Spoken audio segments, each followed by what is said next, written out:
As you can see below me, there are steps here as we're descending tens of meters underground. Actually, right now we're about 15 meters underground, but we keep going lower and lower through this step system here in the tunnels.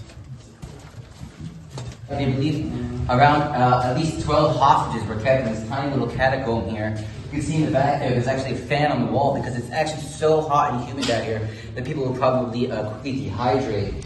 These metal bars that were used to keep the hostages in, they believe these were actually installed quite recently. You can see even here the work actually looks quite new rather than most of the other things here underground. We're now in one of the bathrooms of the main compound. You can see tiles made to look like a beach. This is part of the reason they think that actually senior Hamas officials would have stayed here. This is not something they would have put up quickly for hostages, but rather something that would have been for the VIPs of Hamas. But here you can see again a cage door. They think the cages were actually added afterwards for the hostages. We've got bed frames, which you don't usually see. You usually see just mattresses on the floor. Here we have the kitchen, sink, coffee pot, things to clean dishes, gas for a stove here. You can see electrical outlets. Again, they were able to live here underground for a while.